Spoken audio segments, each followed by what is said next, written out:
Rameswaram cafe bomb ಸ್ಫೋಟದ ಅತಿ ದೊಡ್ಡ ಸುದ್ದಿಯನ್ನ republic Kannada break ಮಾಡ್ತಾ ಇದೆ. ಏನದು ಅತಿ ದೊಡ್ಡ ಸುದ್ದಿ? ಬಾಂಬರ್ ವಿಚಾರದಲ್ಲಿ ಕಳೆದ ಹಲವು ದಿನಗಳಿಂದ ಯಾವ ರೀತಿ ತನಿಖೆ ನಡೀತಾ ಇತ್ತು ನಿಮ್ಗೆಲ್ರಿಗೂ ಗೊತ್ತಾ ಇದೆ. ಈಗ NIA ಬಾಂಬರ್ನ ಸುಳಿವು ಪತ್ತೆ ಹಚ್ಚಿದ್ಯಾ? ಸಚಿವ ಪರಮೇಶ್ವರ್ ಹೇಳಿದ್ದು ಇವನ ಬಗ್ಗೆನೇನಾ? ಯಾರು ರಾಮೇಶ್ವರಂ ಕೆಫೆ ಸ್ಫೋಟದ ಹಿಂದಿರ್ತಕ್ಕಂಥ ಬಾಂಬರ್? ಆ ವ್ಯಕ್ತಿ ಯಾರು? ಯಾವ ಪ್ರದೇಶದವನು? NIAಗೆ ಇದರ ಸುಳಿವು ಸಿಕ್ಕಿದ್ಯಾ?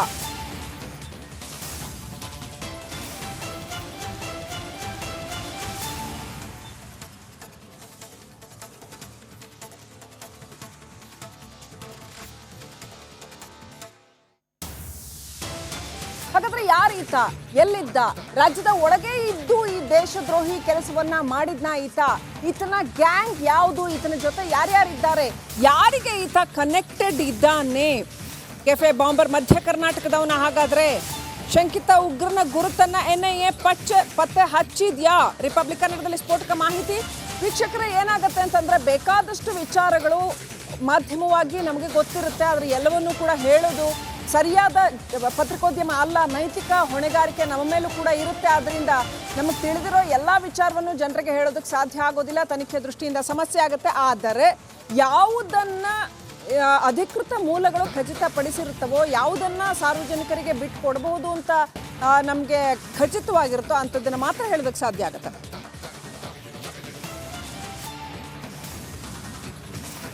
ಈ ಶಂಕಿತ ಉಗ್ರ ಮಧ್ಯ ಕರ್ನಾಟಕದವನು ಅನ್ನುವಂಥದ್ದು ಈಗ NIA ಸಂಗ್ರಹಿಸಿರ್ತಕ್ಕಂಥ ಮಾಹಿತಿ ಅಂತ ಹೇಳಲಾಗಿದೆ. ಈತ ಹೊರ ರಾಜ್ಯದವನ? ಎಲ್ಲಿಯವನು? ಯಾರು ಈತ? ಯಾರು ಅನ್ನೋದನ್ನ ಪತ್ತೆ ಹಚ್ಚೋದೇ ಬಹಳ ದೊಡ್ಡ ಸರ್ಕಸ್ ಆಗಿತ್ತು. ಈಗ NIA ಈತ ಮಧ್ಯ ಕರ್ನಾಟಕದವನು ಅಂತ ಪತ್ತೆ ಹಚ್ಚಿದೆ ಅಂತ ಹೇಳಲಾಗ್ತಾ ಇದೆ. 4 ವರ್ಷಗಳಿಂದ ತಲೆಮರೆಸ್ಕೊಂಡಿದ್ದ ಈತ.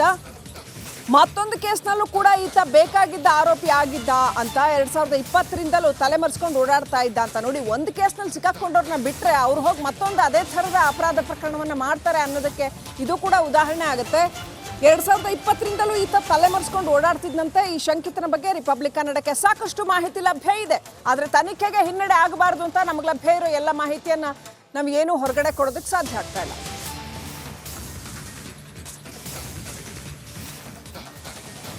ಸೊ ಈತನಿಗೆ ಮಧ್ಯ ಕರ್ನಾಟಕದವನು ಎನ್ನಲಾದಂತಹ ಈ ಬಾಂಬರ್ಗೆ ಶಾರಿಕ್ ಜೊತೆ ಕೂಡ ಸಂಪರ್ಕ ಇತ್ತು ಅಂತ, ಮಂಗಳೂರು ಕುಕ್ಕರ್ ಸ್ಫೋಟದ ಆರೋಪಿ ಶಾರಿಕ್ ಏನಿದ್ದಾನೆ ಆತನ ಜೊತೆ ಕೂಡ ಸಂಪರ್ಕ ಇತ್ತು ಅಂತ ಹೇಳಲಾಗ್ತಾ ಇದೆ.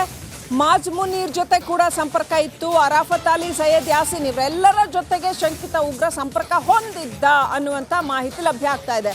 ಆನ್ಲೈನ್ ಹ್ಯಾಂಡ್ಲರ್ ಕರ್ನಲ್ ಅನ್ನುವಂಥ ವ್ಯಕ್ತಿಯ ಸೂಚನೆಯ ಮೇರೆಗೆ ಈತ ಕೆಲಸ ಮಾಡ್ತಾ ಇದ್ದ. ಈತ ಒಬ್ಬನೇ ಒಂದು ಸಿಂಗಲ್ ಸೆಲ್ ಆಗಿ ಹೋಗಿ ಕೆಲಸ ಮಾಡಿಲ್ಲ, ಬದಲಾಗಿ he is well connected with that network. ಅವ್ರ ಜೊತೆಗೆಲ್ಲ ಸಂಪರ್ಕದಲ್ಲಿ ಇದ್ದ ಈತ.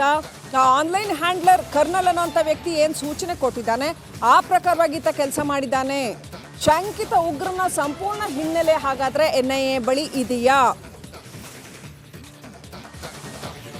ಇನ್ನೇನು ಕೆಲವೇ ದಿನಗಳಲ್ಲಿ ಈ ಒಂದು ರಾಮೇಶ್ವರಂ ಕೆಫೆ ಪ್ರಕರಣ ಸಂಪೂರ್ಣ ತನ್ನ ರಹಸ್ಯವನ್ನು ಬಿಟ್ಟು ಕೊಡುತ್ತೆ ಅಂತ ಅನ್ಸುತ್ತೆ.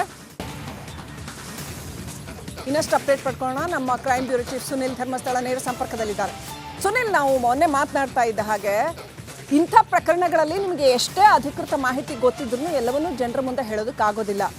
NIA ಕಡೆಯಿಂದ ಅಥವಾ ಪೊಲೀಸ್ ಅಧಿಕೃತ ಮೂಲಗಳಿಂದ ನಿಮಗೆ ಯಾವ ಮಾಹಿತಿಯನ್ನು ಹೊರಗೆ ಕೊಡಬಹುದು ಅಂತ ಹೇಳ್ತಾರೋ ಅದನ್ನು ಮಾತ್ರ ಕೊಡಬಹುದಾಗತ್ತೆ. At this point of time ಏನೆಲ್ಲ ಇನ್ಫಾರ್ಮೇಷನ್ನ ಈ ಪ್ರಕರಣದ ಬಗ್ಗೆ, ಈ ಬಾಂಬರ್ ಬಗ್ಗೆ ಕೊಡ್ಬೋದು ಸುನಿಲ್? ಹೇಳ್ತಾ ಹೋಗಿ. ಶ್ರೀಲಕ್ಷ್ಮಿ, ಯಾವುದೇ ಒಂದು ಪ್ರಕರಣ ಆದರೂ ಕೂಡ ಅದರಲ್ಲಿ ಆರೋಪಿಯನ್ನು ಅರೆಸ್ಟ್ ಮಾಡೋದಕ್ಕಿಂತ ಮೊದಲು ಆತನ ಐಡೆಂಟಿಟಿ ಏನು ಅನ್ನುವಂಥನ್ನ ಪತ್ತೆ ಹಚ್ಚಬೇಕಾಗತ್ತೆ. ಈ ಕೇಸ್ನಲ್ಲಿ ಆರಂಭದಿಂದಲೂ ಕೂಡ ಈ ಶಂಕಿತ ಉಗ್ರ ಅಂದರೆ ಕೆಫೆಗೆ ಹೋಗಿ ಬಾಂಬ್ ಇಟ್ಟಿದ್ದು, ಅದಾದ ನಂತರ ಅಲ್ಲಿಂದ ಎಸ್ಕೇಪ್ ಆಗಿದ್ದು, ಈತ ಯಾರು ಅನ್ನುವಂಥನ್ನೇ ಪತ್ತೆ ಹಚ್ಚೋದಕ್ಕೆ ಸಾಧ್ಯ ಆಗಿರಲಿಲ್ಲ. ಆದರೆ ಸತತ ಪ್ರಯತ್ನದ ಬಳಿಕ NIA ಅಧಿಕಾರಿಗಳು, ಅದೇ ರೀತಿಯಲ್ಲಿ ಬೆಂಗಳೂರು ನಗರ ಪೊಲೀಸರು ಈತನ ಸಂಪೂರ್ಣ ಮಾಹಿತಿಯನ್ನು ಕಲೆ ಹಾಕುವಂಥ ಒಂದು ಪ್ರಯತ್ನವನ್ನು ಮಾಡಿದರು. ಅಂತಿಮವಾಗಿ ಈತನ ಹೆಸರು ಮತ್ತು ಈತ ಯಾವ ಊರಿನವನು, ಈ ಹಿಂದೆ ಯಾವುದೆಲ್ಲ ಕೃತ್ಯಗಳಲ್ಲಿ ಭಾಗಿಯಾಗಿದ್ದ ಈ ಎಲ್ಲ ವಿಚಾರಗಳು ಕೂಡ ಗೊತ್ತಾಗಿದ್ದಾವೆ. ಹಾಗಾಗಿ ಬಹುತೇಕ ಇನ್ನು ಕೆಲವೇ ದಿನಗಳಲ್ಲಿ ಈತನ ಅರೆಸ್ಟ್ ಆಗ್ಬೋದು ಅನ್ನುವಂಥದ್ದು ಮಾಹಿತಿ ಕೂಡ NIA ಮತ್ತು ಪೊಲೀಸ್ ಮೂಲಗಳಿಂದ ತಿಳಿದು ಬಂದಿರುವಂಥದ್ದು. 2020ರಿಂದ ಈಚೆಗೆ ಅಂದರೆ ಕಳೆದ ಸುಮಾರು 4 ವರ್ಷಗಳಿಂದ ಈತ ಅಬ್ಸ್ಕಾಂಡಿಂಗ್ ಆಗಿರುವಂಥದ್ದು. ಯಾವುದೇ ಒಂದು ಮೇನ್ ಪ್ಲಾಟ್ಫಾರ್ಮ್ನಲ್ಲೂ ಕೂಡ ಈತ ಕಾಣಿಸ್ಕೊಂಡಿರಲಿಲ್ಲ. ಈತನಿಗೋಸ್ಕರ NIA ಅಧಿಕಾರಿಗಳು ಕೂಡ ಮೋಸ್ಟ್ ವಾಂಟೆಡ್ ಲಿಸ್ಟ್ನಲ್ಲಿ ಈತನ ಹೆಸರನ್ನು ಕೂಡ ಹಾಕಿದರು. ಅಂದರೆ ಈತನ ಹೆಸರಲ್ಲೂ ಕೂಡ ರಿವಾರ್ಡ್ ಕೂಡ ಘೋಷಣೆ ಮಾಡಿದರು. ಸದ್ಯಕ್ಕೆ ಈತ ಯಾರು, ಈತನ ಮನೆಯವರು ಯಾರು, ಈತ ಈ ಹಿಂದೆ ಯಾರ್ಯಾರ ಜೊತೆಗೆ ಸಂಪರ್ಕದಲ್ಲಿದೆ, ಇದೆಲ್ಲ ವಿಚಾರಗಳು ಕೂಡ ಗೊತ್ತಾಗಿದ್ದಾವೆ. ಒಂದು ಪ್ರಮುಖ ವಿಚಾರವನ್ನು ಇಲ್ಲಿ ನೋಡಬೇಕಾಗಿರುವಂಥದ್ದು ಏನು ಅಂತ ಹೇಳಿದ್ರೆ, ಮಂಗಳೂರಿನಲ್ಲಿ ನಡೆದಂತಹ ಕುಕ್ಕರ್ ಬಾಂಬ್ ಬ್ಲಾಸ್ಟ್ನ ಅಕ್ಯೂಸ್ಗಳಾದಂತಹ ಶಾರಿಕ್, ಮಾಜ್, ಮುನೀರ್, ಸೊ ಇವರೆಲ್ಲರ ಜೊತೆಗೆ ಈ ಶಂಕಿತ ಉಗ್ರ ಕೂಡ ಸಂಪರ್ಕದಲ್ಲಿ ಇದ್ದ ಅನ್ನುವಂಥದ್ದು ವಿಚಾರ. ಮತ್ತು ಇವರೆಲ್ಲರಿಗೂ ಕೂಡ ಒಬ್ಬನೇ ಹ್ಯಾಂಡ್ಲರ್ ಅನ್ನುವಂಥದ್ದು. ಈ ಹ್ಯಾಂಡ್ಲರ್ ಅಂದರೆ ಕರ್ನಾಟಕದಲ್ಲಿ ಯಾರ್ಯಾರು ಭಯೋತ್ಪಾದಕ ಕೃತ್ಯಗಳಲ್ಲಿ ತೊಡಗಿಸಿಕೊಂಡಿದ್ದಾರೋ ಅವರನ್ನಿಗೆ ಆನ್ಲೈನ್ ಮೂಲಕ ಒಬ್ಬರು ಇನ್ಸ್ಟ್ರಕ್ಟ್ ಮಾಡುವಂಥ ಒಬ್ಬರು ಪರ್ಸನ್ ಇರ್ತಾರೆ. ಅಂದರೆ ಇವರು ಯಾವುದನ್ನು ಕೂಡ ತಮ್ಮ ಇಂಡಿವಿಜುವಲ್ ನಿರ್ಧಾರದ ಪ್ರಕಾರ ಮಾಡಲ್ಲ. ಹ್ಯಾಂಡ್ಲರ್ ಏನು ಸೂಚನೆಯನ್ನು ಕೊಡ್ತಾರೆ ಅದರ ಪ್ರಕಾರ ಇವರು ಕೆಲಸವನ್ನು ಮಾಡ್ತಾರೆ. ಅದರ ರೀತಿಯಲ್ಲಿ ನೋಡೋದಿದ್ರೆ ಮಂಗಳೂರಿನಲ್ಲಿ ಆಗಿರುವಂಥ ಬ್ಲಾಸ್ಟ್ಗೂ ಮತ್ತು ಬೆಂಗಳೂರಿನಲ್ಲಿ ಆಗಿರುವಂಥ ಬ್ಲಾಸ್ಟು ಎಲ್ಲದಕ್ಕೂ ಕೂಡ ಒಬ್ಬರೇ ಹ್ಯಾಂಡ್ಲರ್ ಅನ್ನುವಂಥದ್ದು ಬಹುತೇಕ ಖಚಿತ ಆಗಿರುವಂಥದ್ದು. ಆತ ಯಾರು ಅನ್ನುವಂಥದ್ದು ಗೊತ್ತಿಲ್ಲ. ಆದರೆ ಈ ಕೃತ್ಯಗಳಲ್ಲಿ ತೊಡಗಿಸಿಕೊಂಡಿರೋರು ಆತನನ್ನು ಕರ್ನಲ್ ಅನ್ನುವಂಥ ಹೆಸರಿನಲ್ಲಿ ಕರೀತಾರೆ. ಆ ಕರ್ನಲ್ ಯಾರು, ಆತ ಎಲ್ಲಿದ್ದಾನೆ, ಇದು ಯಾವುದೂ ಕೂಡ ಗೊತ್ತಿಲ್ಲ. ಒಂದು ಮೂಲಗಳ ಪ್ರಕಾರ ಆತ ಫಾರಿನ್ನಲ್ಲಿ ಎಲ್ಲೋ ಕೂತ್ಕೊಂಡು ಆನ್ಲೈನ್ ಮೂಲಕ ಇವರೆಲ್ಲರನ್ನು ಕೂಡ ಕಂಟ್ರೋಲ್ ಮಾಡ್ತಿದ್ದಾನೆ ಅನ್ನುವಂಥದ್ದು ಮಾಹಿತಿ ಇರುವಂಥದ್ದು. ಸದ್ಯಕ್ಕೆ ಈತ ಯಾರು ಅನ್ನುವಂಥನ್ನ ಪತ್ತೆ ಹಚ್ಚಿರುವಂತಹ ಅಧಿಕಾರಿಗಳ ತಂಡ ಈತ ಯಾರ್ಯಾರ ಜೊತೆಗೆ ಸಂಪರ್ಕದಲ್ಲಿದ್ದ ಮತ್ತು ಈ ಹಿಂದೆ ಎಲ್ಲೆಲ್ಲಿ ಹೋಗಿದ್ದ ಇದೆಲ್ಲದರ ಬಗ್ಗೆ ಸಂಪೂರ್ಣವಾದಂಥ ಒಂದು ಮಾಹಿತಿಗಳನ್ನು ಕಲೆ ಹಾಕಿ ಇನ್ನೇನು ಅರೆಸ್ಟ್ ಮಾಡೋದಕ್ಕೆ ಮಾಹಿತಿ ಗೊತ್ತಾಗಿರುವಂಥದ್ದು. Srilakshmi, thank you Sunil ಡೀಟೇಲ್ಸ್ಗಾಗಿ.